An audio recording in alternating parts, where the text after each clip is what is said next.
Hello guys, many people already watching us. There's nobody in there yet. Hi everyone, can you hear us? Please let us know. It's about to start. Yeah. Let me see here. Hello guys, hello. Okay, the volume is there. Please let us know where you're watching us from. How is everyone doing? Tell us anything. How is everyone? We are live from Nairobi, Kenya. We are not in Kampala. We're in Nairobi and what's the Kileleshwa? Yes, that's where we are. How is everyone? You know, I'm going to be reading your comments from here. It's a new place. Please forgive us maybe for the lighting or whatever. Yeah, we're not quite sure about the internet connection yet. And also the internet. So if you see the screen spinning, blame the internet, not us, please. This is different. That is so true. Okay. So please let us know where you're watching us from. Let's catch up a little bit so that we can be able to jump into the topic. We are here to catch up and also let you guys what is actually happening, updates, and why we are in Nairobi. I know most of you already know that. Some of you may be shocked, like, okay, you guys are still in Nairobi? I thought you guys came back to Uganda, but we are stuck. No, you know what's so funny, guys? This is our third trip to Nairobi. Yes. First time we came, we were here for a shorter stay. Second time we stayed, I would say, almost like 4 days, doing the good Lord's work for you guys so that you don't have to be out here in the dust in the field. And we had a slight emergency with back home. So we had to go back to UG real quick, turn around 2 days later. We were back here in Kenya. And we've been here now going on, since the whole week. Yeah, we've been here for a week. Yeah. And what are we doing here? The title gives it away. I know. We've been here essentially, meeting with farmers, meeting with a lot of folks from the Doppler Association of Kenya. Yeah. Networking with folks on the ground and also establishing relationships here in Kenya because, hey, we're in UG, but we're farmers, If you're going to make it in farming, you need partners, you need to have your ears to the ground and your feet firmly planted on the ground if you're going to make it. So that's what we've been doing here. Wow. That is a summary of what we are actually doing here. But of course, the people here already. Deerfields from Uganda is from Abu Dhabi saying hello. Hello from Abu Dhabi. Farming nice. Africa is saying Africa farming is saying Karibuni Nairobi. Karibuni is like welcome to Nairobi. Thank you so much. We appreciate it. Is that our friend Fred? No, that's not Fred. This is Africa farming. Africa farming. Yes. We're in Nairobi. How do you feel about Nairobi? I gotta tell you guys, Nairobi has been truly, and it's an eye-opener. Not just Nairobi, I would say Kenya as a country has been remarkably, I would say, refreshing. The people here have been tremendously friendly. We came here, as a matter of fact, God works in mysterious ways because first time we came, we actually had somebody that was our chaperone. Turned out not to be the greatest guy. Okay. But then on our third trip coming back, our second trip. Yeah. One of our followers. His name is Kennedy. Oh my God. From Maasai country. And county. No, I mean, yes, I know it's Maasai County, yes, but he's from Maasai country, I would say his region. And he reached out to us as we were about to cross the border. We literally was sitting there going through customs. We're filling the car. Crossing the border. And then this guy called Tina and was like, hey, I know you guys were in Kenya. If you guys ever want to come back, I'm not sure if you need help, but if there's any way I could be of service, I'm a big fan of VF. My wife, his wife, they both watch the channel. And so we're sitting there thinking like, is this a prank? Is this for real? And then so he gave us his direct contact. And then, we had other plans. But then when we touched base with him, It was an eye opener. And Kennedy, my Maasai brother, Yeah. I want to say a profound thank you to you. You have made this trip, Oh, this experience, truly remarkable. We spent so many hours driving all over yeah. the region, meeting with people, visiting farms. We visited at least 20 farms, if not more. We've talked to so many different people. We've connected with the right people. And this gentleman was basically the VF Shield, Oh my God. that he negotiated on our behalf honestly. True. He did no broker nonsense. He was straightforward, he was honest. And for that, we will forever be grateful. And I know he has a lot on his plate, took Yeah. out time from his busy schedule to come to make sure that we were being looked after. Exactly. And so that's the Kenyan spirit for you The right there. Kenyan spirit. You know? And you know what? Like the way you said, you know what? I want you guys to come on ground. I want us to go in the field together. I'm going to make sure Yeah. you guys are, I'm going to take care of you Well properly. looked after. Yeah. Like properly, each and everything. Like the negotiation bit of it. Yeah. You remember he's a local here, Yeah. so he knew that Swahili, knew the local language. But wherever he we made go. sure people spoke to us in English. In English, And yeah. there was no monkey business where, Thank you so he was much. making side deals. He spoke, in Swahili, to those who couldn't really speak English. But for those who were able to speak English, everyone spoke English. He didn't want to just like have a secret conversation and then have us talk to, no, everything was done transparently. Yeah. And because of him, we'll be bringing some of the finest sheep we were able to find in Kenya, all over the region, from Laikipia. We've connected with people all the way out to Isinya, deeper, Kitengela, beyond and beyond and beyond. And so, I'm just very, very happy we came. I'm very happy that we've actually, met really good people here on the ground. And the Kenyan food has been great. It has The been nyama choma. The nyama choma. We've been to nyama choma here as well. Yeah, it's been a good experience. And then we also found this little hole in the wall, a beautiful garden in a place where isn't Kitengela? Kitengela. And we actually ordered. We had some goat. Yeah. And it was by far some of the I best. think we've had it for 2 days now. And it was so good. And I can't wait to head out first thing tomorrow morning To have more. to order another platter. Yeah. It was delicious. But guys, let's talk about sheep, right? Let's talk We're about the talking sheep. about our experience. Okay, Look at well, that sheep. okay. Yes. Give the people your experience, man. Give them your experience. The people here are Yeah. really very friendly. That's what I've really seen.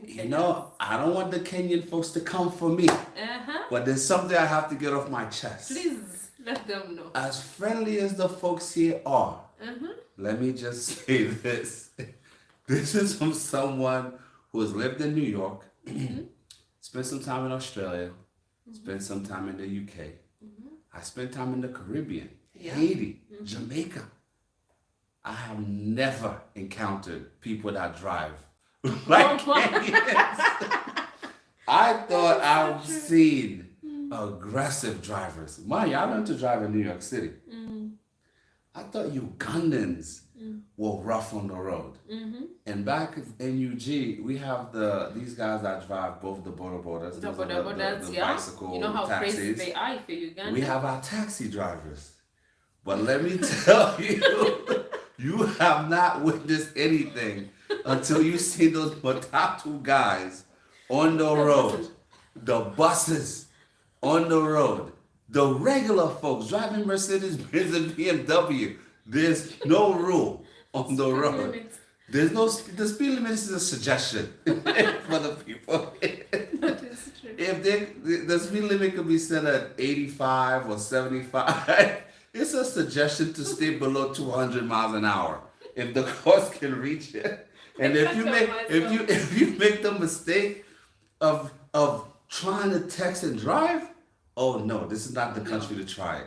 You don't want to try it here. But I have to just get that out of the way. That is Apart from that, Kenya. Two thumbs up. Remember 10 out what, of 10. remember what Muskman said about it? Was like, driving in Kenya is a full-time job. It is. If you're not alert, You're not gonna make you it. can't. You won't make it through the week without being touched. And even the funny thing, like how people get out of The matatus, how they just run. That's the thing with the exercise. I need to start taking the matatus to get my cardio in there. Oh my God. But it's really so amazing. My experience here has been so nice so far. And I feel we've really interacted with good people so far. Of course, when you go to a place, you find good and bad people, but majority have been really very good people. That's what I should really say. The food has been nice. The food, let me tell you, the malls, yeah. Even the juice options that we find here are different from UG. Even the real Haagen-Dazs is here. Yes. You know, we've experienced it, you know? That's so true. And no, it's just been a very, very pleasurable experience. It has been a nice one, nice business trip. Yeah. Seeing what is happening on ground and also going to the farm. What about the farmers we visited? Like, first of all, like the Maasai. Oh my God, because most of the places that we've gone to are majority of the Maasai guys. But these people are really very friendly, very hospitable. Not what I thought, not what I studied in school. These people are really the best people I've really met so far. Like, we go to a home and you serve some tea before even you buy the animals, like the way they welcome you to their homes. It's just amazing. That's what I should really say. I have to agree. I mean, I'm a very picky person when it comes to beverages and food sometimes. And we had some awesome tea. Teas and offered in the real soup. Let me just tell you, you have not eaten anything until you sat down with a Maasai crew. And then they offer you the soup in a cup. My God. I'm a soup lover. Going forward, I'll always have that soup. It's so great. Yeah, that is so true. And these people are really passionate about farming. That's why they have the doppers. That's why we go there. They have the doppers. They're really real farmers. Speaking of doppers, guys, let's get serious for a moment here. What I have to say that I uncovered while we've been on the ground here, it's incredible to see how seriously, kudos to the movement of farming in Kenya. Kudos to whoever has been out here educating the local Kenyan farmers. And I credit a lot of the local vet, a lot of the DVOs, the district vet officers that actually have been going out there training, talking to these farmers in their different regions, how they come together to pull their money together to import better genetics from South Africa, not just in terms of goat, but in terms of cattle. You know, the way they approach farming. And some of these farms that we visited, it's not like these guys have a ton of money, you know, but they do make the sacrifice. They do scrape what they have together to get the best quality stock they can find, you know. And then it was so refreshing to see, because where we're from in Uganda, the idea of inbreeding is still a thing. You know, most people don't even take it seriously. Yeah. I'm not gonna say they don't care. I'm just gonna chalk it up to lack of awareness. That is true. When it comes to that, right? But somehow, some way, everywhere we've been in this region, you see people practicing animal husbandry, particularly when it comes to the small ruminant sector, you know, the right way. You know, they might not have all the fancy gadgets, they might not have the fancy houses, but in terms of how they treat their animals, how they protect their flock, how they, you know, they just care for them, you know, it's truly remarkable. And for that, I say kudos to you guys, because it was truly an eye-opener. That is so true. Let's read a few comments here from our friends. Please like the button so that the video. Let me slide back a little bit. Yeah, so that there's a pillow here. Oh, thank you. So that the live stream can be recommended to other people. But really appreciate you guys so much for joining us. We love you guys so much. That's why, you know, we come here once in a while. I know it's not easy to always come for this live stream. We've been so busy. Most of you have been really contacting us and we've not been getting any response at all. Most times we're in the field, like from morning to sunset. We come back. We typically leave here about 7 if we're lucky, to avoid traffic. Yeah. but usually we don't get back sometime until after 8, 9, 9, you when they're know, really and exhausted. then by the time we get here, of course, we're still running our farm and UG That while is here on the ground. And, you know, it's been a little hectic, but, you know, I think we find the balance and things are moving the way it's supposed to. exactly. And it's been a work in progress, but one that's improving every single day. That's all you can really ask for.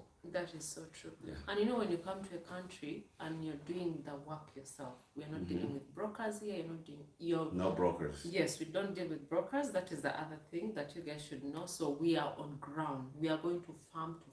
At least we have people. We have guidance with the help of Kennedy and of course the vet that we Yeah. have. So it is been easy, but still, you know, it is hard work going to these places and moving from place to place Well, you're not familiar with. It's not easy. it takes a toll on you both. I think more psychologically than mentally, because Yeah.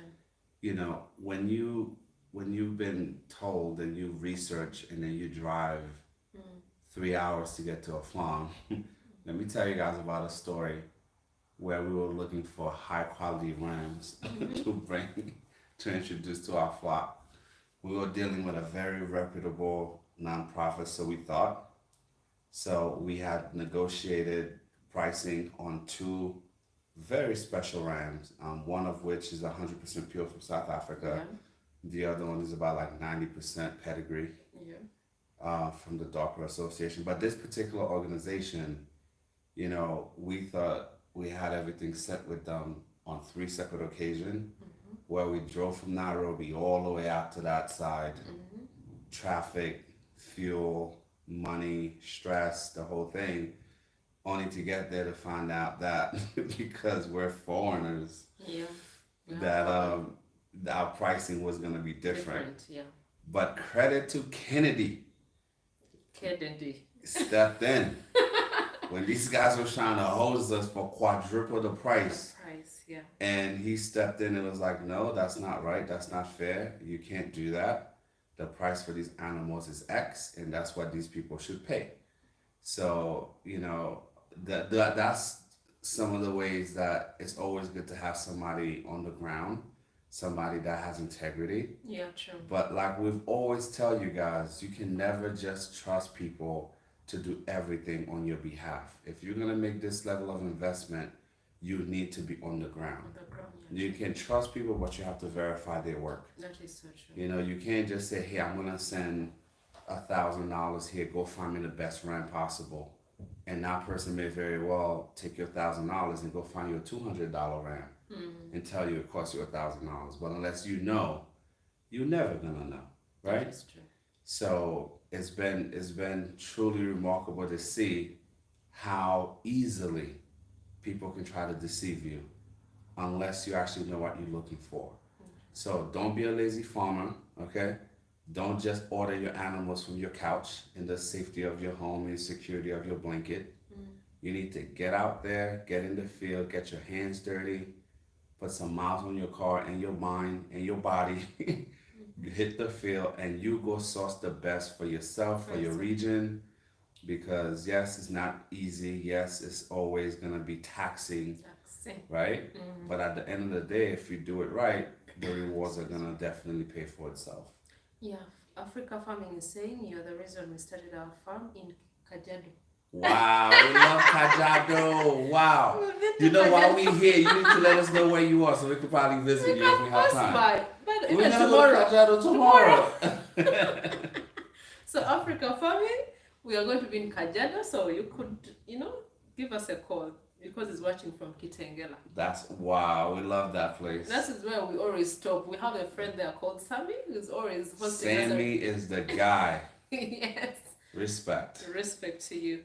Then someone is watching from Namibia. Herman is watching us from Namibia. Thank you. Boniface is saying hello. Then Michael, Zimbabwe. Hello, thank you so much. We really appreciate you guys. Finally. Can I just say something real quick? Okay. You see, today, since we've been so busy, you know, as farmers, we rarely get time off the farm, right? But usually when we do make it off the farm, you know, to unwind, I like to watch YouTube every once in a while. I like YouTube. Yeah. And one of my favorite YouTubers out there is, of course, our guy, Watermeyer. Yeah. And today, I was watching one of his videos that he did from Zimbabwe. I gotta say, man, I never thought about Zimbabwe as a country that I would ever visit, simply because, again, I've never been to Zimbabwe. I've never been out to that region. But thanks to his effort, I definitely have Zimbabwe on my list of African countries that I have to visit. So shout out to Watermeyer. Congratulations on the work that you're doing, my man. And keep up the good work. And of course, I don't think the world will really truly realize the impact he's had on the economy of Africa as a continent based on his personal sacrifice and time that he puts into his craft. To actually get people like myself. A lot of my other colleagues are now in Africa, and it's because of what he does and his sacrifice. So Zimbabwe is beautiful. One day I'd love to come out to visit. And thanks, Watermeyer, for that, for exposing me to that. That is nice. Someone is watching us from Limpopo, South Africa. Nice. Thank you. Then Alice is saying thank you for sourcing good animals. Yes, that's why we came on ground. At first, if we tell you the story before, we are going to be. Let me tell you. Okay, please share. Before coming to Kenya, we thought we were speaking to someone reputable. Yeah. And this guy was a pretender. And he was a broker on the ground, but we didn't know he pretended to be a farmer, sent us videos. That's why you always have to go on the ground, people. We always tell you guys don't trust. You can have faith, but faith will only get you so far. Yeah. This gentleman went as far as creating invoices. He sent us pictures, gave us pricing for animals, took us to visit his location. Come to find out, where he took us did not even belong to him.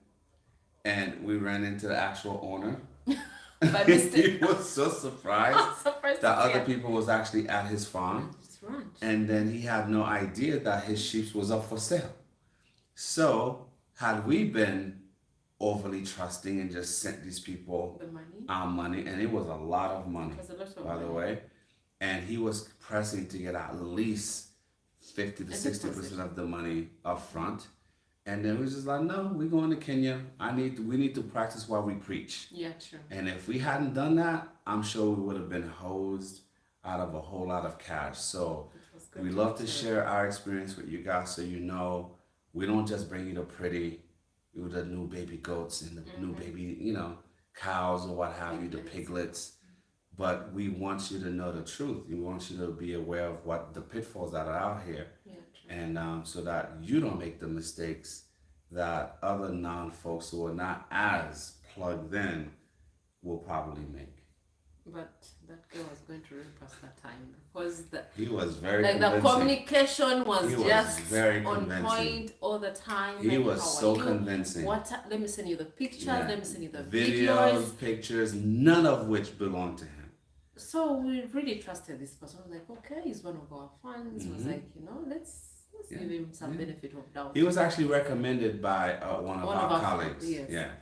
And and it turned out to be an absolute fraud. But it was so great how we got him back, We made sure that he understood that we knew what he was up to. That is true. And that, he should definitely go to church and pray. I'm praying for him. I'll pray for you, my brother. I know you're out there watching. People are hustling. There's hustlers everywhere here in Nairobi. In Nairobi, the hustlers. Even Kennedy tells us that here. The hustlers are here. Professionals. Professionals. And they don't come to you like thugs. They come to you nicely dressed, perfect English. Of course. They pitch a tent and go camping. But I think hustlers are everywhere, even in all over the world, of course. You have to be very careful. The best hustlers, listen, it's always surprising to see the approach. Yeah, that is so true. Okay, so go ahead. Yeah. Now, I'm sure a lot of you guys want to know this, right? Let's introduce this topic. Okay. Why are we doing sheeps now? Okay. Yes. What can you tell the people about that? Why are we now comfortable enough to make a real, true commitment to sheep farming at this stage? Let me tell you, mutton, lamb is sweet. That is one of the things. Of course, it's loved by so many people, and it has been despised by so many farmers back at home. Of course, most people think, that is just a company of the animals or maybe the goats, just something on a small scale. But you guys are really wrong. What we should really tell you guys, sheep farming is a great deal. There's great demand for it. People are really asking for lamb everywhere, but we can't supply. We don't have enough. And why do we really choose the doppers? It's because of the breeds. The dopper breed is really an amazing breed. It grows faster. It can weigh up to 100 kgs to 150 or even more, depending on how you feed it, depending on how you what is it called? Feeding. That's what I should really say. The overall management of just sheep in general, especially if you are mindful how based on where you get your flock, the level of resistance, that is so true. how making sure that they're adapted to the region that you're introducing them to. That is true. And I think for me, you guys that have been here for some time, you guys know I've always been a huge advocate for farming, for sheep farming, and finally, after we tested our hands with it for almost a year, right? And I've always done the research. I've been around sheep. I spent time in Europe. I love sheep, period. Can I cut you short? Yeah. You know what happens here most of the time whenever we go to farms? These farmers are shocked when he selects the yeah, talk about it. Guys, let me tell you something about your friend here. So because I'm from the US, people they hear the accent, they hear the Brooklyn, New York accent, right? And they see me, I don't look like a farmer to them. She doesn't look like a farmer to anyone, right? So then when we go to these farms, there's always a few options where the owner of the farm want to choose for you, or you could pay a little bit more and then you choose for yourself. Usually they're just like, let him pick. No, he's not going to pick the best. He doesn't know anything about these animals. Let him choose. And then I usually start out very slow. But I ask questions and I don't really try to, toot my own horn. And then I start picking. And I get in the groove of picking. They get nervous. They get scared. They start looking at each other, but wait a minute. How does he know these things? How is he picking the best sheeps, the best goat? Like, how is he doing this? They always ask, well, how does this guy know this? Easy. Seriously. I care. I have the passion. I'm not doing this for just money. I'm doing it because I love the field. I really study my craft, and that's what I want to share this with you guys, right? Because you have to educate yourself. You have to take the time. Don't just watch the videos. You have to get books. You have to go out there. You have to meet with other farmers. And I know we're in a continent where experienced farmers don't necessarily like to give out their trade secret, which is the dumbest thing I've ever heard, right? Where you have people that actually know so much about their craft when it comes to farming, but they'll never take a young farmer, an aspiring farmer under their wing to educate them. That's the reason why we actually started to venture and provide this information on this channel, because so many people we would meet and we would interact with, and they're actually spending the money. They've already been in business, but they don't really truly understand the ins and outs of the actual business. That is true. So, it's always delightful to see how people react. And I always try to keep a straight face, because I know, even though I might not understand the language, but I know they're always saying the same thing. How in the world does this guy know? There's a farm that we visited, because we visited several farms here. So Kennedy was the one translating to us, was like, do you know what these guys were really saying? Like, how does he have the eye? He told us that whenever, because they always put in their bombers, they call them bombers here, the crows. So they were like, after this one is going to pick the weight. So they were predicting those I was going to pick. They're like, he's going to pick this because I pick out all the best ones. This guy's robbing. He's destroying us. It's true. You remember that. Yes. Yeah. So he has not only for the goats, but also for the sheep. I just love animals. You just love animals. And even, how our friend Harrison was like, do you know what? I think you have some your grandparents were farmers They or have to whatever be, you have, exactly. you have to come from a farming, background, because the way you, and even another thing they said about you, like, because you're the one who's always selecting, was like, this guy is so passionate about animals. Because there's a farm we went to, because these farms are in with, also they graze with wild animals. Are they wild animals? Elephants everywhere. Elephants. So, and also one of the dogs, The I think hyenas. the hyena came. yes, Wow. the hyena beat one of the dogs. Guys, can I just tell you, Please. it was heartbreaking. So, the same nonprofit location we went to, these guys have very high quality, sheep on their property. And for some reason, they never really put up any fencing. They don't have any protective mechanism to keep the animals safe. It's not, in many instances, people don't have the financial wherewithal to actually do the dutiful, right? Because of financial circumstances. This particular foundation have the money. They've been around since 1990. They have schools that hold up to, like, I'm gonna say, an educated guess, anywhere between 3,000 to 4,000 students on the premises. They have some of the best sheep and goats I've seen since we've been on the ground. But the sad truth is, they just don't care about the animals. They just they treat these sheep as if it was just something to have, not something to cherish. And so when we went to, again, look for more ram options, I saw this wonderful ewe, very, very beautiful, and it was attacked. Like, you could see that the hyena bit it on the neck. It was bleeding. It was in distress, but it wasn't to the point where it could not be saved. So I asked the herdsman, I'm like, so... And he had not even noticed. They didn't even know where. They didn't even care. We were like, okay, so, can you guys do something? Can you guys actually try to treat this animal? Because it was just there. You could literally see it was bleeding, but it didn't really have any super gashed open wounds or anything to that degree. It could have definitely been saved, in my humble opinion. Yeah. And they was just looking at me like, oh, it's too much. It's just let this one go. And then, so they were all talking about, like, wow, this guy actually care about this. Like this is my pet. It's a part of the family.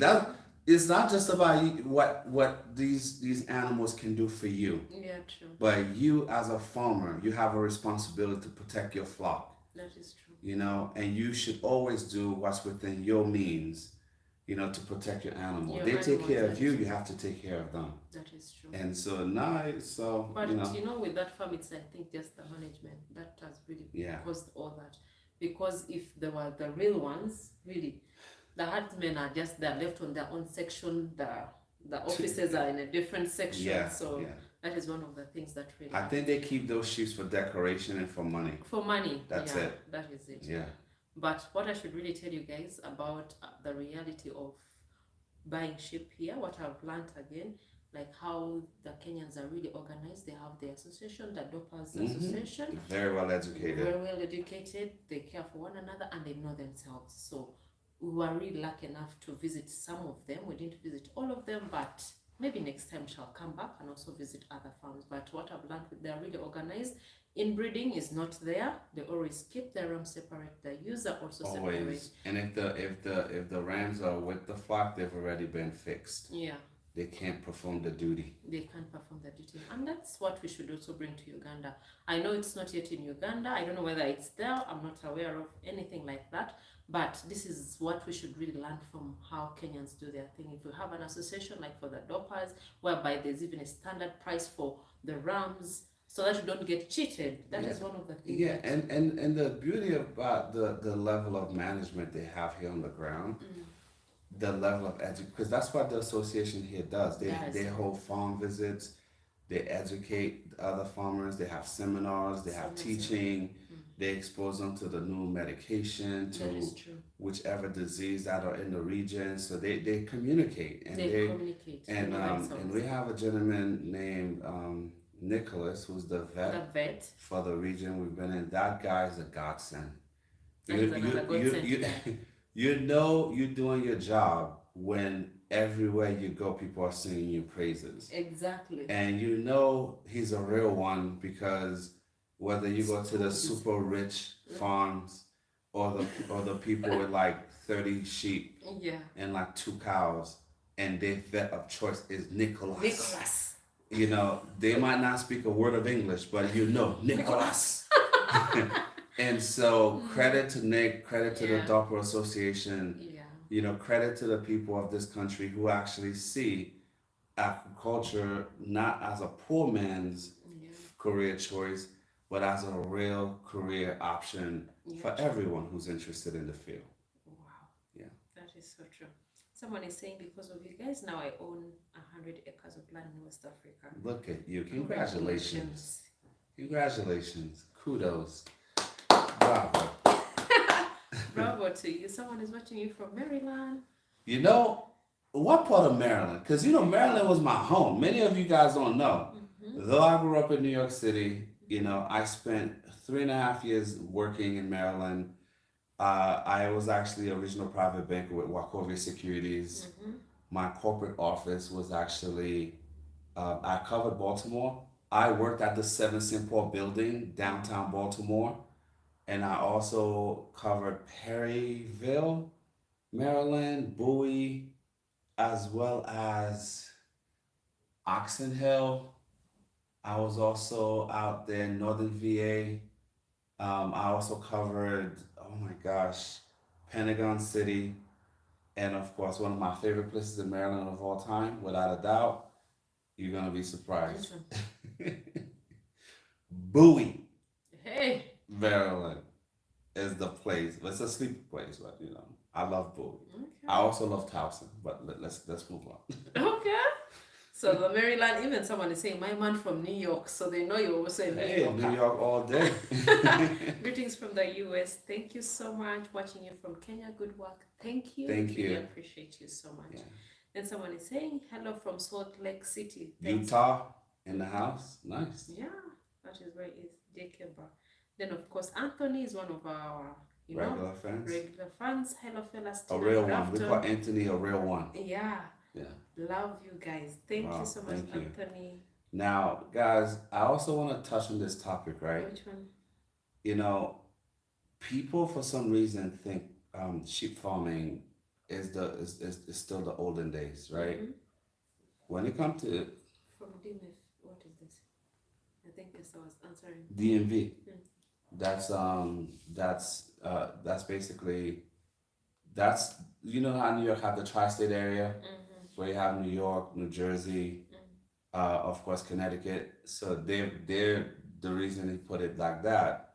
You have Maryland, you have Virginia, obviously, and you know, like that tri-corner. Okay. Yeah. Sorry, I cut you short. It's fine. What I was saying, guys, a lot of folks are starting to wake up to the valuation of sheep. Yeah. A lot of folks are now starting to wake up to the actual real value of agriculture as a whole. Yes. And within that realm, you know, livestock management is key, right?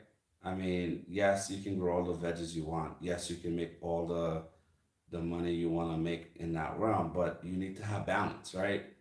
The world is not made up of only vegetarians. You need protein, you need meat, and the market is so vast. We actually had a meeting with one of our colleagues here. His name is Ivan. Yeah. And what he explained to us, which is what we already knew, because that's the reason why we want to get our numbers up. That's why we want to have the biggest association for East Africa. East African farmers have to unite. Yeah. You know, we have to put our pride aside. We have to put our egos aside. We have to come together as farmers in the agro space, period, and just work together to build a coalition that can meet the demand of the global market in terms of both livestock, right, as well as, you know, those who are actually doing crop. So, you know, to know that on a weekly, daily basis, you have the folks from the UAE here on the ground gathering and slaughtering 4,000 goats per day. 6,000. No, it was 4,000 goats per day. and another 2,500 heads of Yeah. cattle That's what per day going to the UAE. I just want you to wrap your mind around that. 4,000 goats per day here in Kenya Kenya. alone. So if you're a farmer out there, if you're not getting in the game, you need to wake up. Something's wrong. So most individual farmers can never meet that number. No. But you know how that can be established? If farmer number one is working with the biggest farmer in Laikipia, decides to work with the other 15 to 30 of the upcoming farmers within the Laikipia region. Yeah. And then the other mid-sized farmers in those regions come together and they start to continue to spread the umbrella and you bring other farmers into the fray. You don't have to do 4,000 by yourself, but guess what? Your association can. Yeah. Because that is life generational wealth True. that could be generated from that type of production. And it could be done. We have the land here in Kenya. We have the land, we have the climate, we have everything God intended to have successful farms and throughout Africa, but in particularly East Africa. I know the people in Zimbabwe and the people from South Africa, they'll come for me, but I'm not trying to disparage anyone. I'm just speaking about what I know, what I see on the ground. East Africa, this entire central hub, from Ethiopia all the way to Congo, Rwanda, you name it, Uganda, Kenya here, even the folks out in Burundi. We really truly need to have a farming revolution. Yeah, true. Because there's so much money to be made.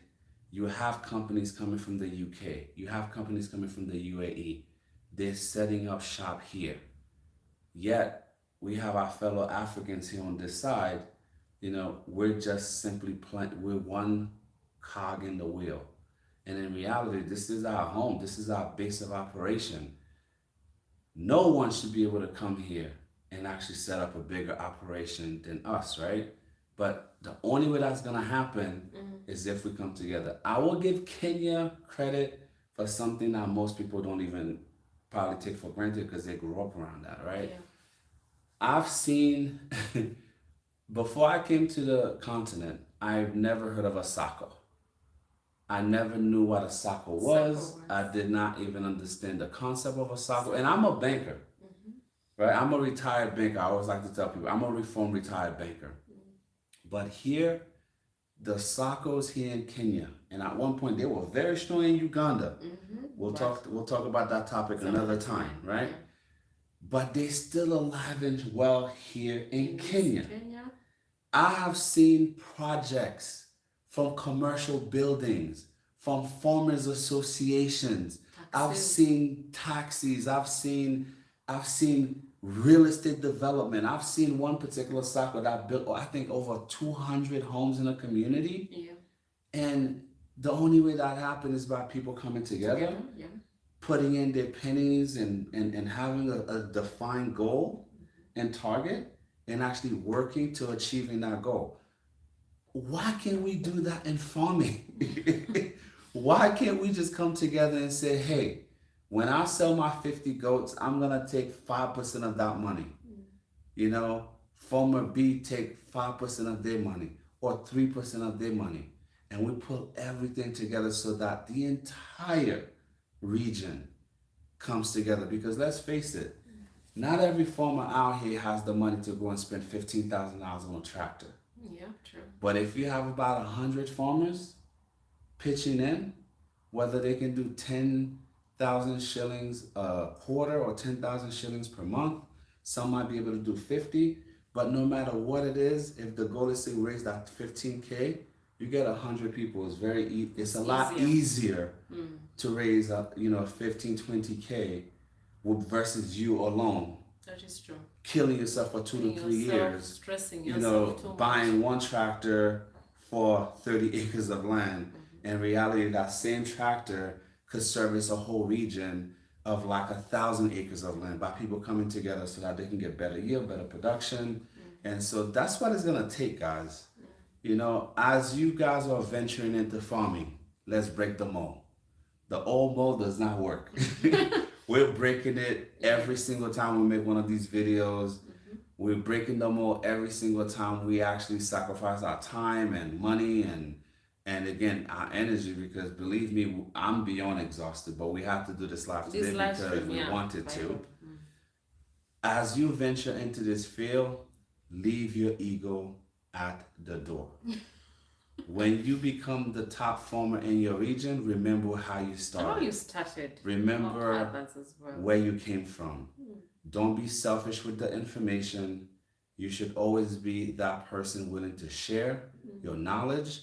And let's face it, sometimes financially, you know, you might be in a situation where you might be able to do something for one of your neighbors that they can't afford to do for themselves. So if God has blessed you with a bountiful harvest and your neighbor is struggling, and if you have it within your budget to actually help that neighbor get better seeds instead of them using local seeds, maybe you buy enough and you have leftovers, share with your neighbor. You know, maybe your neighbor is not suffering from a lack of finances, but the most dangerous thing, lack of knowledge. Take it upon yourself to help educate that person. Now, you can never press your opinion on people if they don't want it. That is true. But if they come to you looking for help, don't be selfish with your knowledge. You help. Let's share. You help. We pull each other up. Before you know it, this is the continent that's going to feed the world. Exactly. And we also applaud people who have already started their farms, who are saying, you know, I've started, they're doing what we are doing, they're helping others as well. That's the spirit we want to, you know, hear from you guys. Because we can't do this by ourselves alone. We can't, you know. There are people who want maybe this content in their local languages. So if in case you can be able to help people there who cannot understand English, please help them so that we can. There's even someone who was saying that, you know, we've made agriculture look really very simple when agriculture was almost dying. We are now reviving it. That's the spirit, because this is where money is. This is how we can survive. We're feeding our people. You know, we're feeding the nation. So why can't we do it better and also help others as well? So it's really amazing. Then someone here is saying, Musa is saying, thanks for the knowledge you provide. I personally appreciate you. I think I read that. Yeah, then someone is greetings from Philadelphia. Yeah, in the US. Yes, I love your video content. Keep up the good work. You're inspiring generations of new farmers and agriculturalists. Thank you for the information. That is Charles. What is the criteria of importing animals into Uganda? It's a whole lot process. Actually, guys, we'll cover that in the video. But to be honest with you, it's really, it's tedious. It's tedious, but however, once you understand the process, it's really not as, it's tedious and arduous. Let me make sure I cover that. But by the same token, as long as you have the proper people on the ground, the first thing you're gonna need wherever you go, if you want to export out of Kenya to Uganda, or to any country for that matter, you're gonna need to have a vet where you're sourcing your animals, a trusted one that will examine the animals, that will make sure that they stay healthy, that will make sure that you are choosing animals that have been cared for in the right way, that will pass inspection. Because if you're just out there randomly picking and choosing animals that have not been vaccinated, that have not been well looked after, when the time comes for them to leave the country, at times they'll do spot inspections. You don't want to spend all your money sourcing animals and then you finally get to the point where they're getting on the freight and they don't pass inspection and they hold you up at the border, or they literally can take them even before they get on the plane to go to their destination. So you're gonna need to have a local vet. You're gonna need to have a district veterinary officer, right, that can actually give you the necessary paperwork to both transport the animals outside of the county, the district, and ultimately the country. And then you're also gonna need your license from the country you are importing from. And you need to get all your ducks in a row before you actually even start buying and paying for animals. So we'll go into more details on that. But we go into details on that. Talking about sourcing animals, don't go to the market. Hey! Don't you ever go to the market. A lot of people will tell you, go, you want goat? Don't spend the money. Come. Just go wait for market day. Cheap is expensive. Very expensive. Expensive. Don't make that mistake. You should go to the market only if you're looking for an animal. I wouldn't, you know what? I wouldn't even go to the market for consumption, honestly. Because you can definitely end up buying animals that might have ailments that you're not even ready for. You know, so be careful. Be careful. Yeah. There's one gentleman. I can try to get you. He was like, he went to his farm and was like, this is what I have, but I can also take you to my other farm. The other farm was the market. Yeah, he had a bunch of sick sheep Oh my God. that was already being held to be sold the next day. The next day. Trying to tell us, oh yeah, these are for breeding. And the more you look at these animals, and that's why you don't go to places that are not reputable. Yeah.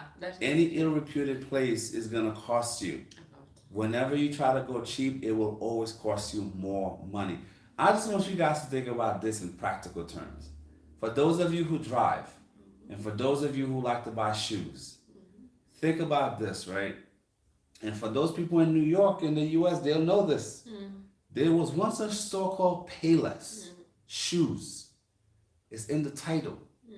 You know, you could go to Payless with $100 and buy like 6-7 pairs of shoes.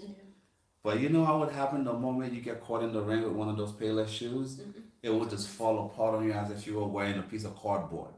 What? And I'm just keeping it real. I want to use this metaphor because it's the same thing when you go purchase tires for your car and you live in an area where you get a lot of snow, you get a lot of ice. You know, yes, you can get tires for a lot less, right? Yeah. But by the same token, you might save $50 or $100 on a set of tires. But what's your life worth? What's your safety and security worth? Peace of mind. You can't really put a price on it. It's the same thing when it comes to livestock management and farming. You know, you can go somewhere and get cheaper animals. Of course you can. You can. But by the same token, at some point, when you get serious about farming, you're gonna have to start over. That's the call we get. That's like one of the most common misconceptions. Even like the other day, I was reading a message from someone who started a farm, a piggery, and they started with the local breeds. And they've had their pigs for almost a year, and they're not even at 40 kgs. So that person had to basically slaughter every single one of their pigs and then start over from scratch. We always tell you guys that. You can always go cheap, okay? You can always go buy your pigs or buy your goats from the pastor, your local pastor, you know, the local construction guy, you know, building your house. Oh, I have goats. You have a farm? I have goats. I have pigs. Oh, you want? And then before you know it, they're selling you animals that have already been genetically compromised. Yeah, true. They're selling you locals, but pretending that they're pure. Exotic. And then before you know it, you spend your hard-earned cash, and your return on investment is going to be less than 30% because at some point you're going to have to do away with the trash. True. And then you're going to think to yourself, wow, had I started the right way, maybe you wouldn't have been able to get 100 sheep or 100 goats at the time, but you might have been able to get 10 to 15. That is true. And a year later, you would have already been at the number you were hoping to get to. Yeah. You know, better to go slow and grow steady, grow organically, but do it with the proper stock. That's the most important thing. I think people think numbers is prestige. It's a pride of every farmer. That's a mirage. But as long as you have quality, that's everything. That is everything. Yeah. That is going to save you a lot of money. You know, when people go to these local markets here where they brought, goats from everywhere, you don't know where they're coming from. Most of them are really getting rid of the ones that are sick. That are really sick. Not performing. If you ever of course, there are a few who will bring because maybe financial hardships. Yeah. But majority take to the market when they have diseases, when they are really not producing very well, miscarriages, this and that. There's a lot in the markets. Like now, if you go and source your goats from the market, they have maybe brucella, they have this. Then you bring to your farm. You might be having healthy animals in your farm. Doing just fine. doing fine, but Going cheap. You went cheap Mm. and you kill all your stock. Yeah. Do not make that mistake. Don't make that mistake. That is a piece of advice from us because we've been here. By the way, um, we have something we should probably at some point, guys. Our plaque finally came in. Hey, 100K. 100K by the way. We've been so busy. We haven't even had the chance to open it yet. It's there. It's Do you think in we the should room. open it today? You want to open it today? Yes, I think It's in the room in the luggage, and yeah. We haven't had a chance to even look at it. See, no. we've been working so hard. And this plug came in September. we have not been able to open it. I don't even know what it says. We've just been on the grind, and so that's what it takes. There's a saying. One of my favorite Jay-Z songs, and yes, I'm gonna go there. Okay. The chorus is, I think it's called "Lucky Me." The chorus goes something like, you only know what you see, but you don't understand what it takes to be me. And so, what does that mean? To me, I've always taken it to the point where, in life, people always like to see the finished product. They like to find a diamond that's already at Jaworski's or, Zales or wherever you get your diamonds from. But they don't want to know, they don't understand where it comes from. They don't understand that it comes from the ground, from deep underground. And they don't know the process that creates that diamond, the time it took for that diamond to be created. People just see you at a certain level in life and think, wow, this person's lucky, this person is so blessed to have all of these things. And yeah, they had it easy. And in reality, they never really see what you go through. The work that you put in, the sacrifices that you make. Sometimes people are missing meals and they're missing haircuts and doctor's appointments, you understand? That is true. And in order to achieve a certain level in life, but people only see the finished product. So as we're doing this right now, there's a farmer out there or several dozens of you that are yet to even start. You're gonna understand the sacrifice you're gonna have to make to get to the top. But once you get to the top, people that really truly have never taken the journey with you, they're gonna see your success and they're gonna envy you. That is true. And so don't let that deter you. Keep your head down, keep working hard, let them keep hating and keep doing you. Wow. You wanna open this plaque? Yeah, this guy has been putting his comment. Okay, what is his name? From Guyana? Yeah, Guyana. Okay. Yeah, say hello. I love you guys so much. Thank you so much. Then also 369. Either. Is that either? How do you mention it? I don't know. Yeah. 369er. Yeah. You say the best way to strengthen a country is collaborating. True. Which is very, very true. That is very true. I'm Nigerian living in the US, but I give it to Kenya when it comes to all sectors of agriculture's development. I 100% agree. That is so true. Then Boniface is saying, what about those of us who want to start, go to a stock ship and don't have a reputable farm to source from? Where do you get the breed apart from the market? Ghana precisely. Guys, if you're in Ghana, there are options out there. You're in West Africa. There's so many places. If you can't get them in Ghana, go to Togo, go to Senegal. The internet is vast, and there are social media groups that you can reach out and network with folks, and that's actually where you start. Join whatever farming groups you can online.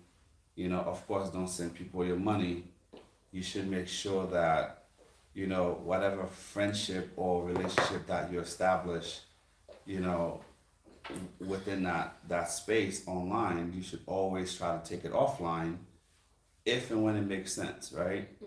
And sometimes, if you don't have any reputable farm near you, you might have to find a way to get to that reputable farm. The same thing that we're doing here.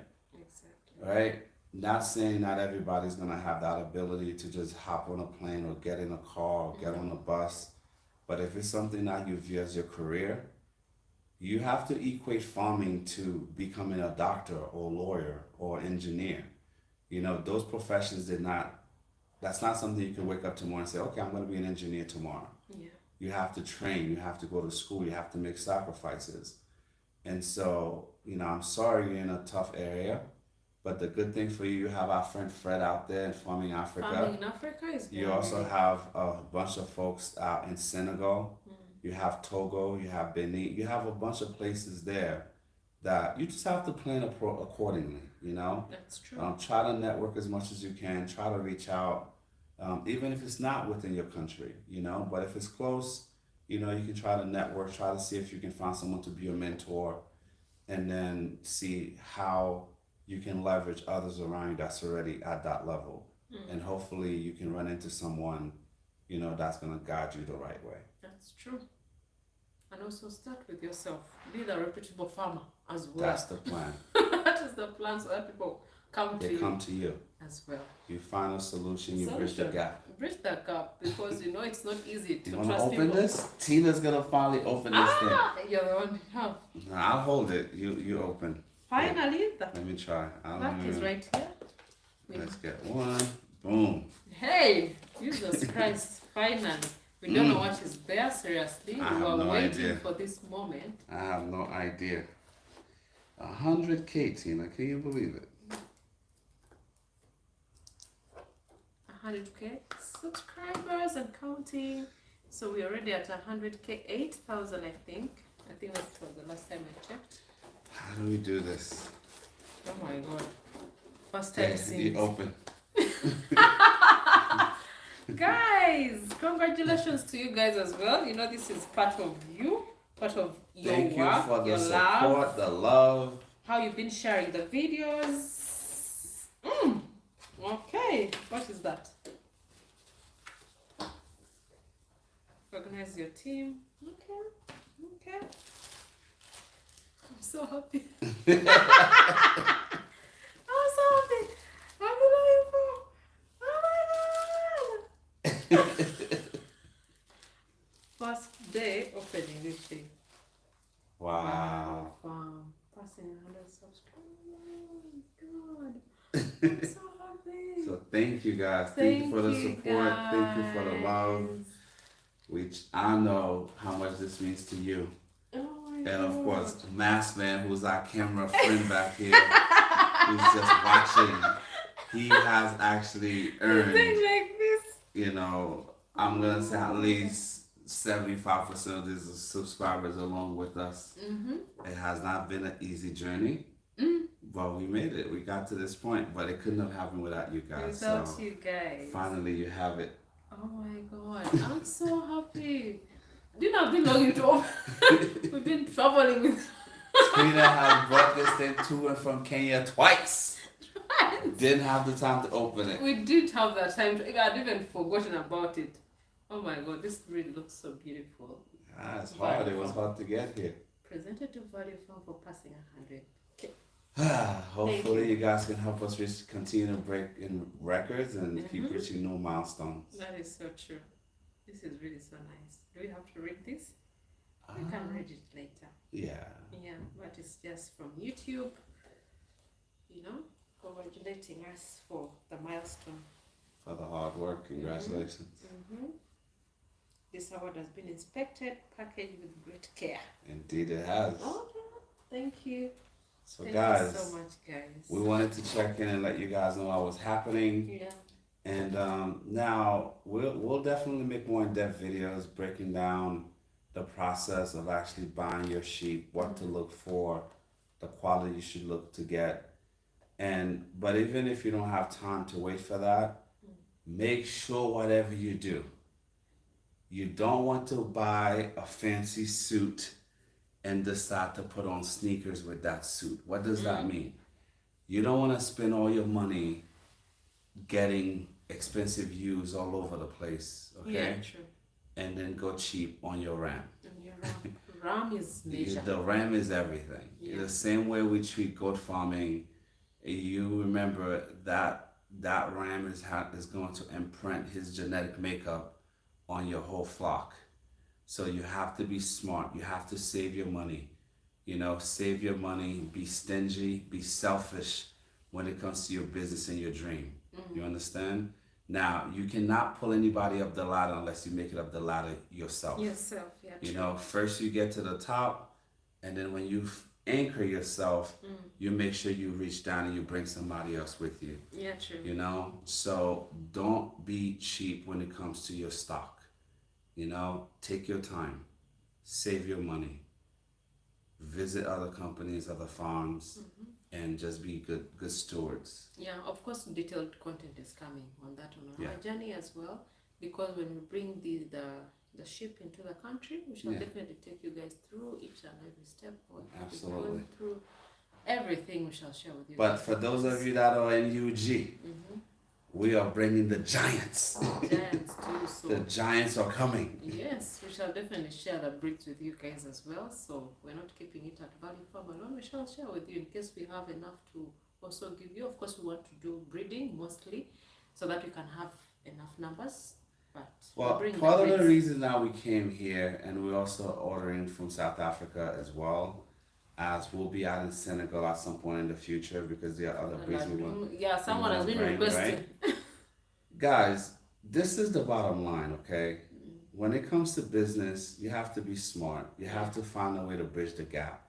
Yeah. So first and foremost, the reason we came here, we know there are a lot of folks out in Uganda and Rwanda and just East Africa as a whole that don't really truly understand the opportunity in sheep farming. And ship from here. And we also recognize the fact that now that a lot of people are becoming aware of the opportunity, right? A lot of folks just don't have the money Yeah. and the resources to get on a plane to come go to South Africa or come here to Kenya. So the idea for us is we source these here. We continue to improve the genetics. We continue to set the standard. And then so that way a fellow farmer anywhere in East Africa, especially those within Uganda, Rwanda, or whoever is able to make the drive to or Congo, that you don't have to spend $2,000 to $3,000 buying a male sheep, a ram, where we can actually reduce the cost and make it affordable for people who are serious about farming. Yeah. You know, of course, you know, somebody's got to be the first. Somebody has to take the first step, make whatever sacrifices to try to even out the playing field. And that's why we're here, you know. And so we've been very fortunate to have enough support, Yeah, true. enough, you know, support from both our staff, you know, Prosper, Agnes, Benja, back home in UG holding down the fort in order for us to come out here to do what we're doing. And we're gonna represent well. We're gonna keep working hard because we know they're working hard. That is so true. And so we hope you guys actually took something from this live stream. Yeah, true. And we hope those of you who are discovering this after the live stream enjoy this actual broadcast. That is true. And please make sure you subscribe because we're trying to get to at least 150 and beyond. That way we can actually reach more people and have a greater impact, not just in Africa, but across the globe, Across the globe. especially within the space of farming because we really truly are passionate about what we do here. That is true. And shout outs to Kenneth. Again, Kenneth is a lifesaver. has been not Kenneth. Kenneth, of course, our guy. He was here on the first trip to Kenya. Yeah, he was with us. He actually is a catalyst, that one of the key members that actually help us with these permits, and he makes it so seamless. And he's a true professional, Yeah. a true gentleman. And I don't say this very often, except for people that I actually respect. But Kenneth is truly a man of all the seasons. All seasons. Yeah. All the seasons. And the only other person I say that about is actually our doctor friend here behind the camera off to the side. You know? So Always setting the camera for us. Tina, we're supposed to shoot. Then I have to wake up and say, okay, let's share this with our people. no, I mean these are people who are truly out there Yeah. and they Most take of what you they do don't very see seriously. them. You guys don't see them, you don't hear from them, but they've definitely been a key component to what we do as an organization. That is true. And so of course we appreciate what they do That is true. by making sure that we do what we do to the best of our abilities. It's all about teamwork. And make sure you guys subscribe. Subscribe, guys. And you know, we're actually approaching 2K on Instagram, Yes. which is a very pedestrian number. So for those of you out there, go and check out our Instagram. go find us on Instagram. Value Value Farm Farm UG on UG. IG, right? Yes, So yes. follow us there because we always bring you interesting tidbit behind the scene that you Behind don't the get to scenes, see. we've not been updating like more frequent because of the busy schedule and all that. We're gonna but get back on track. we shall get back on track when we go back home. All the messages on WhatsApp, I know they are really overwhelming. There are over thousands of messages there. Please forgive us. Do not get so disappointed. Some of you have been writing comments like, I've tried to reach them. Yeah, I'm so disappointed. You guys speak this and that. Guys, understand what is really happening on ground. We shall get back on track and definitely get back to you. If in case it's really very urgent, call. Yes. And this calls, it's easy to answer immediately, you know. But we really appreciate you guys so much. Subscribe, tell a friend to tell a friend. We have Facebook as well. Go and check out our Facebook. We also share content there. TikTok, we also share the behind the scenes there. The amazing thing about TikTok, I know most people think it's a very unserious app. If people learn from there, we present so many people from TikTok. Why would you tell TikTok as unserious? Most people think it's unserious. Like people, of course, it depends on what people. I think most people of a certain age don't even understand what TikTok is. But TikTok helps people to understand what is really happening, even farming, because when I put out videos of farming, people actually like. That's and good. they're following us up there. So it's not all about dancing and doing whatever, but also you teach people what they need to know, because you know it is all about learning and new experiences. So guys, for those of you who stayed this long, our key ram at the farm, it's called, his name is Ramses. We're bringing Ramses home. He's coming home. Yeah. He's coming home. He's a giant. Hey, I'm Ramses. super excited. Ramses is a sheep of all sheep there. Yes. That boy's gonna be, he's gonna do the Lord's work. King. Yeah, so what do you guys think about the name The name Ramses? Ramses? For a ram, our lead ram at VF, the first official pure pedigree That's very good. male ram, sheep at the farm. So let us know what you think about it. Yeah, we shall bring them. We shall unveil the stock we've really gathered so far. Yeah. Someone is saying any goat or sheep breeder watching from Togo. Oh, Yeah, there's someone in Ghana that needs you. that needs you there. Yeah. Go back in the comment and try to reach out to that To brother. reach out to anyone. Yeah. Yeah. Someone is saying volunteering on farms is a good way to learn.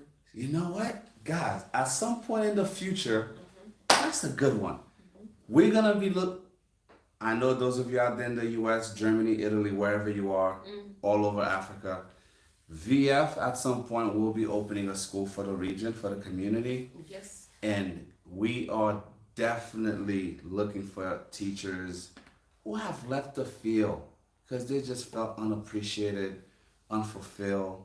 You know, those of you that are retired, maybe you just love teaching, you know, maybe you want to come back into the fray because we're trying to build a school for our region, the village that we're in, because our area is woefully underserved.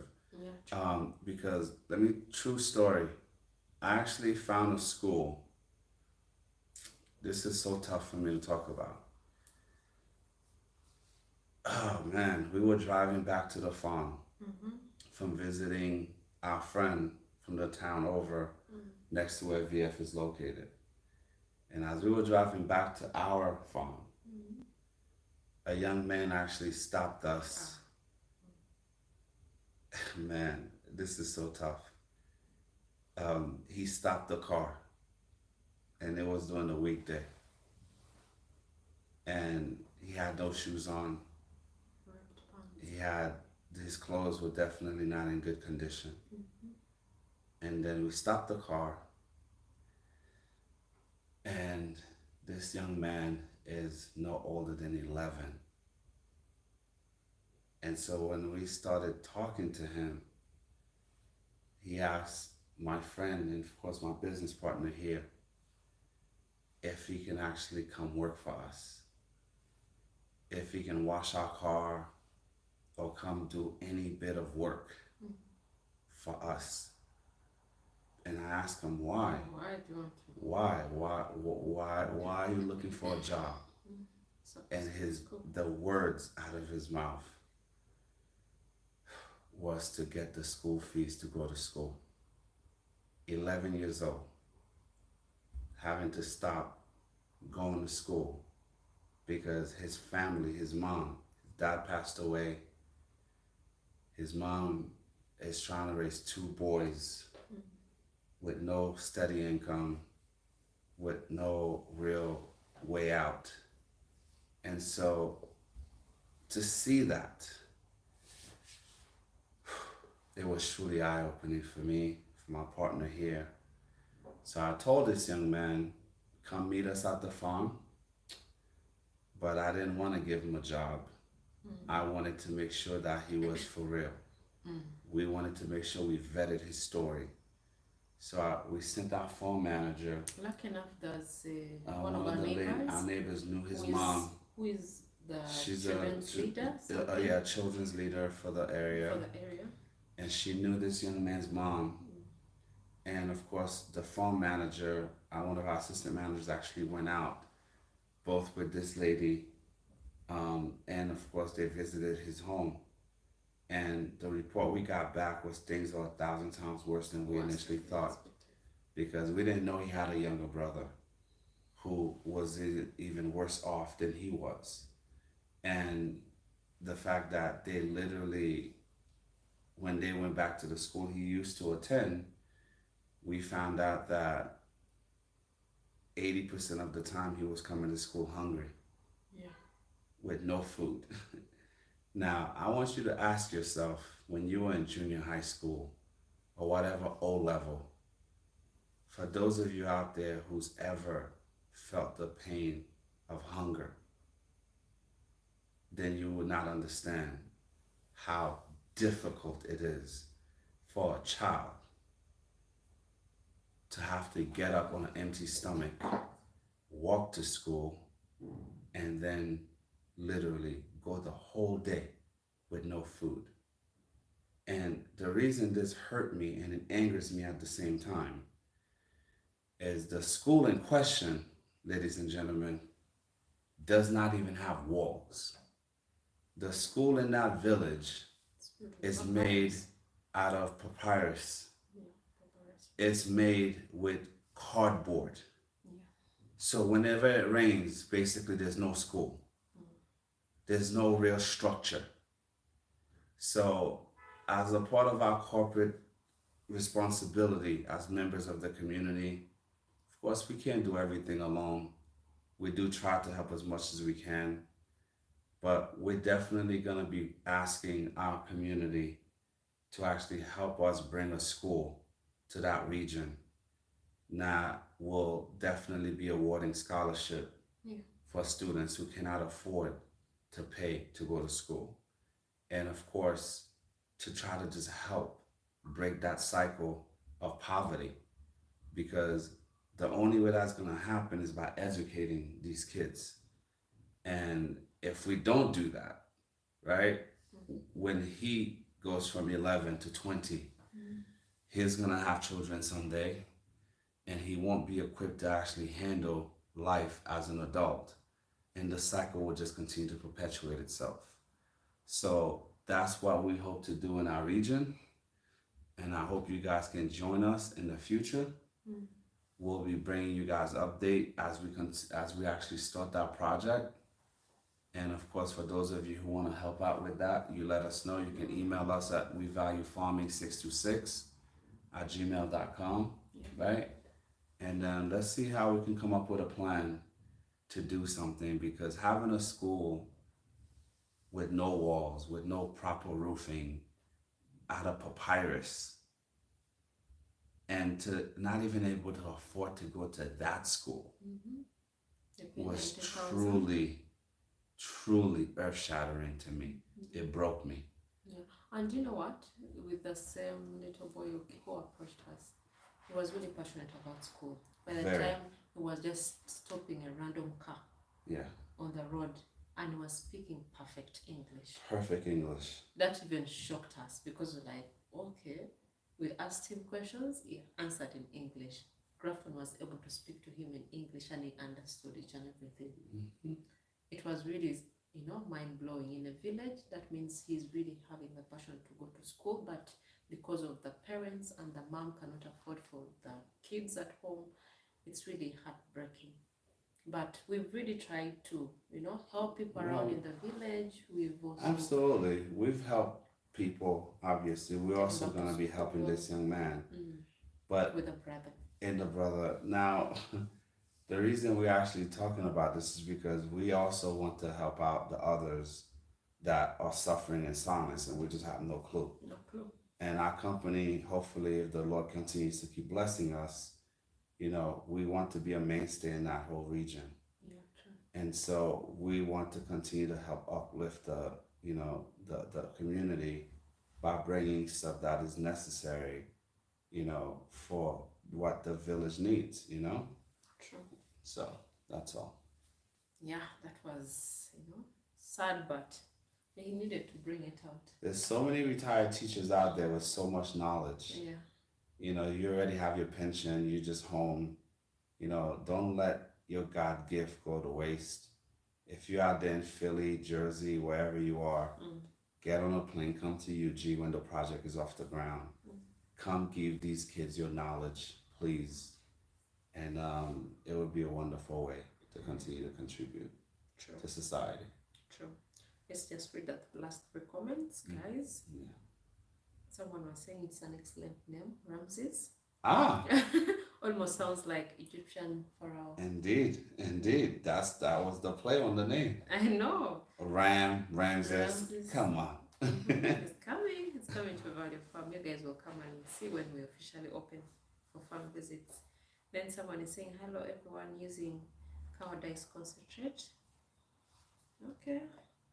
We shall address that one time with you guys, but we are using cowardice as well at the moment. It is easy to get free books in the US if you need learning materials. Yeah, we're gonna need to tap into every resource, books, computers, but definitely teachers, young teachers that are up and coming, those that are in the Peace Corps, consider Uganda. Okay, consider partnering with us to help raise a village. Yes, that's right. Let's educate our children. We need more educated folks out there. Yes. At least we offer what we can, so that at least they also get some education. The thing about that boy, what I really was happy or impressed about him, at that age in the villages here in Uganda, most of them, take it as an advantage. Like, if my parents don't have the fees, they don't want to go to school. I'm not going to go to school. Let me just try some other business. Let me go be a mechanic. At that age, they go to those mechanics, they get spoiled, they start drinking. But this boy was like, I need to go to school. That's my passion. I want to learn and study. So people like that are rare to find. And kids like that really need education, which is really so They need to be supported, absolutely. Yeah. All right. Wow. I think that's it, right? No more questions? Guys, thank you. We have to come at least to let you know that we're in Kenya. We're on the ground. Here. The ground.